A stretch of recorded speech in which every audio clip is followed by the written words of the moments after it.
Continuamos hablando, ya dije, de un autor muy cuestionado y muy defendido.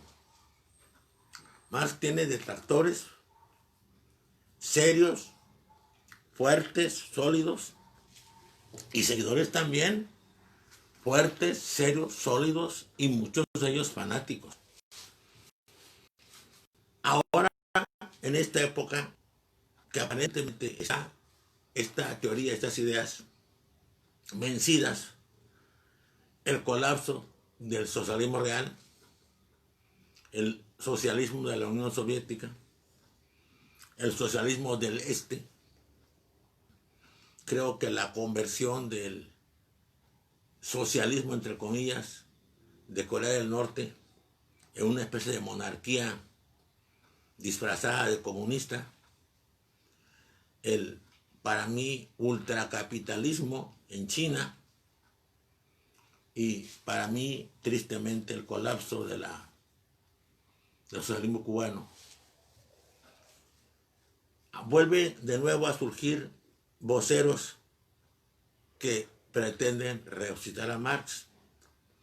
A mí me importa mucho esto porque de una forma u otra, nosotros, mi generación, fuimos como esos lectores de libros de caballerías que hablaba Don Quijote, que hablaba Cervantes en Don Quijote. Leímos mucho Marx. Yo siento que leí todo.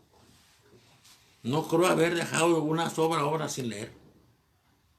Todas, desde las obras de escolar hasta las últimas, hasta las notas fragmentarias. Era una pasión devoradora de todos de leer todo lo que salía sobre Marx. Hubo epidemia de lecturas marxistas por todos lados y corrientes por todos lados.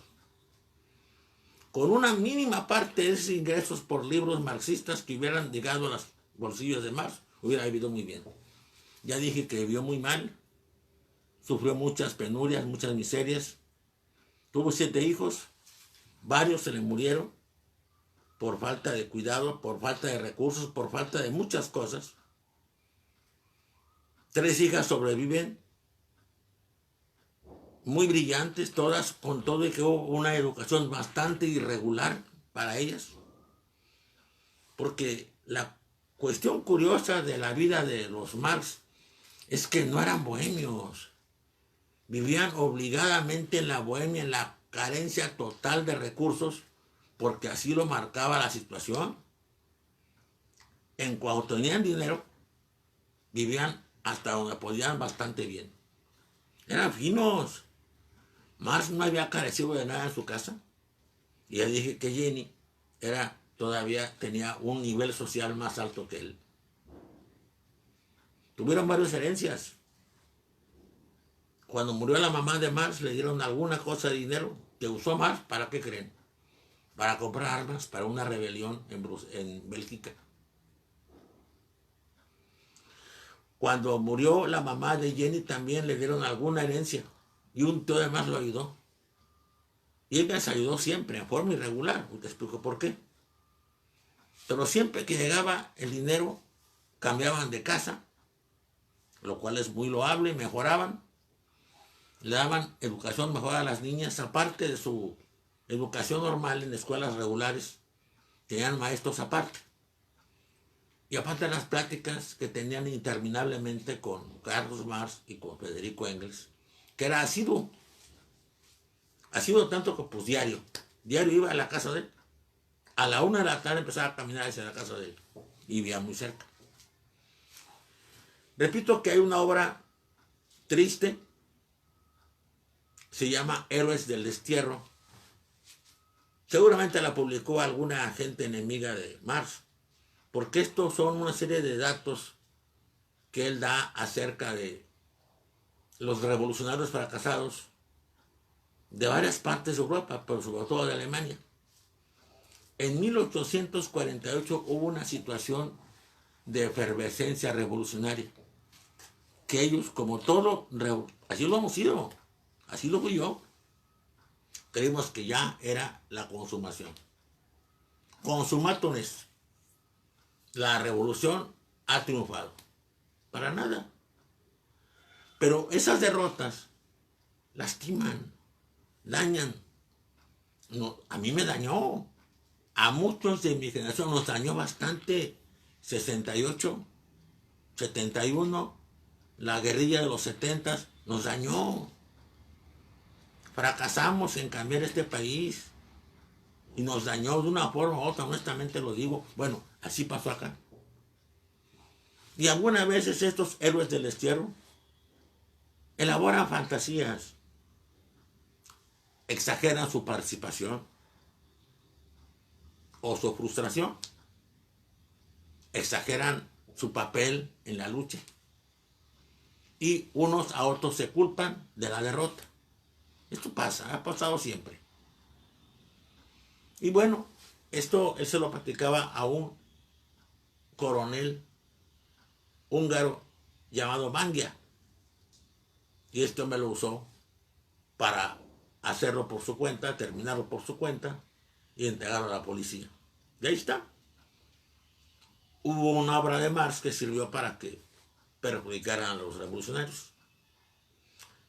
A veces pecan aún gentes tan brillantes como Marx y Engels, pero más Marx, de ingenuos y un poco de cándidos. Hay otra obra que se llama El proceso de los comunistas en Colonia. Esta obra reivindica a Marx de la anterior. Hay un levantamiento con el que Marx no estaba de acuerdo. Ya desde antes se había luchado contra lo dije la vez pasada, un doctor ultraizquierdista de Colonia, Andreas Gottschalk, que es el verdadero creador del concepto de revolución permanente. Marx no cree en eso. Marx cree en que el papel de Alemania, lo que hay que hacer en Alemania es hacer que la burguesía tome el poder. Ya dije que no está de acuerdo con el Estado que idealiza un poco Kant, más Fichte y sobre todo Hegel. No es un Estado completo. No hay un Estado burgués nacional, auténtico, progresista. No existe eso en Alemania.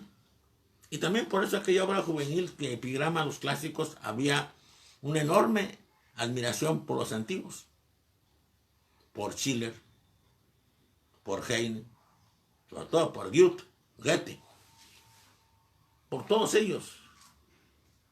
Y una crítica terrible a los presentes. Le trasladaba la crítica a los literatos, a los intelectuales de lo que veía en la cuestión política. Hay dos personajes muy importantes en la Liga de los Comunistas y en los levantamientos armados, Willis y Shapir. Juntos primeramente con Marx y Engels, después se terminan discrepando de ellos, separándose. Willis y Shapir son auténticamente revolucionarios prácticos que creen que la revolución está dependiendo de sus esfuerzos personales y de la gente que los acompaña. Y por cierto, en este levantamiento participa Engels con mucho valor y con mucho conocimiento. El general aún no le dicen el apodo. El apodo puede explicar cuándo surge. La revolución fracasa. Y Marx acusa a los que se levantaron de apresurar las cosas, de haber sido lo que llamamos después ultraizquierdistas, de querer atropellar la historia y no esperar a que ella se dé. Ellos, claro, acusar a Marx de proburgués y de ser una gente que se detiene en lo que es el proceso de la historia normal. Marx hace una obra poco conocida, se llama El caballero de la noble conciencia, precisamente para criticar a Willis, pero también de pasar a Shapir. Ya dije también de América Latina. Los estudios que hacen no son muy, la verdad, no son muy atinados ni muy afortunados. Ya dije que como ellos creen desde antes que el capitalismo engendra violencia, pero también progreso social, ellos creen que México es una especie de un país basura, un país lleno de flojos, de corruptos, de indolentes, de inútiles y le da mucho gusto que nos invadan los Estados Unidos porque va a hacer incorporar a California y su oro y todo lo que tiene a la producción mundial. Él maneja cierta, como las fantasías de la Aprendiz de Brujo de Lucas, que Walt Disney ha expresado maravillosamente en fantasía. Cree que es una fuerza mágica que incorpora positividad. Ya dije también en la introducción a la crítica de la economía política. Es una obra que se tomó y se estudió, no sé por qué, con tanta pasión. Porque hay que decir, un tiempo en la UNAM se estudió el marxismo, no nomás en economía, en todos lados. Y en la Universidad de Puebla, y en la Universidad de Nuevo León, y en la Universidad de Guerrero, y en la Universidad de Morelia, de verdad. Y también hubo una cosa muy curiosa, hubo una cierta situación especial de los maestros comunistas de esos lugares, que bueno, como que hubo una especie de aburguesamiento de todos ellos. Ahí habla de los modos de producción, del modo asiático de producción. Habla del esclavismo, del feudalismo y del capitalismo. Como ven, maneja lo mismo de Hegel un poquito, que Asia es la inmovilidad. Modo asiático de producción le va a llamar Fogel sociedades hidráulicas. Y él piensa que como en China, como en Sumeria, y como en Egipto, aunque en Egipto lo meten ahí en Asia y es África, las obras hidráulicas son fundamentales para decir y dar origen al desplante. Los que están trabajando para todos permanecen estacionarios en lo que tienen. Los que administran, de una forma casi sin darse cuenta, se van enriqueciendo y adquiriendo más poder económico, más poder material y más capacidad intelectiva, porque tienen tiempo para hacer muchas cosas. También hablé de que Simón Bolívar era una pequeña obra hecha por una enciclopedia, una obra bastante mala de Marx. Maneja tres fuentes que son terriblemente enemigas de Bolívar, porque sienten que los defraudó en la cuestión de recompensa material por sus esfuerzos. Más aún, uno de ellos va a hacer una obra después que contradice la misma que hizo, porque se va a reconocer que estuvo equivocado. Como Marx no conoce la segunda, toma la primera como la verdad. Y pienso que tal vez por la situación personal que si vivía en su casa, hace esta obra que no tiene ningún sentido. Ya dije, Bolívar hay que tomarle una dimensión real. Cuidado con creernos lo que nos dicen algunos pensadores venezolanos. No tengo nada contra Venezuela, pero exageran los méritos del Libertador. Pero tampoco hay que minimizarlos, reducirlos a la nada, para nada. Eso no es correcto. No podemos reducirlo simplemente a los desplantes que tenía con Manuelita Sáenz. Los Grundrisse son unos escritos que encontraron los soviéticos en los archivos y los tradujeron al ruso. Los Grundrisse quiere decir borrador o esbozo, y de ahí viene una confusión que tuvo mucho gente muy brillante de la Liga Comunista Militar de Septiembre. Lo hablé también. Sobre todo Ignacio Arturo Salas Obregón, pero también José Ignacio Olivares Torres. Brillantísimos ellos con el concepto de unidad de fábrica. Y es que Marx parece decirnos que el obrero es un trabajador únicamente, ni más ni menos. Voy a decir por qué dice eso. Pero además también dice eso del delincuente, que es un obrero productivo, porque gracias al delincuente se hacen libros de derecho, se construyen cárceles, da chamba a abogados y abogadas, y a empleados de los juzgados, a los cerrajeros que hacen cerrojos y rejas, a los albañiles que hacen las paredes de la cárcel, que un delincuente es un obrero productivo en el sentido estricto de la palabra, y esa confusión los lleva a decir que los estudiantes y los maestros somos obreros productivos. Y por eso es un concepto peligrosísimo de universidad de fábrica.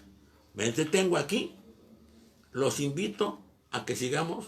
Estamos terminando con este autor, que quiero que sientan su importancia, porque hoy empieza a volver a tenerla. Bueno, a ver por qué.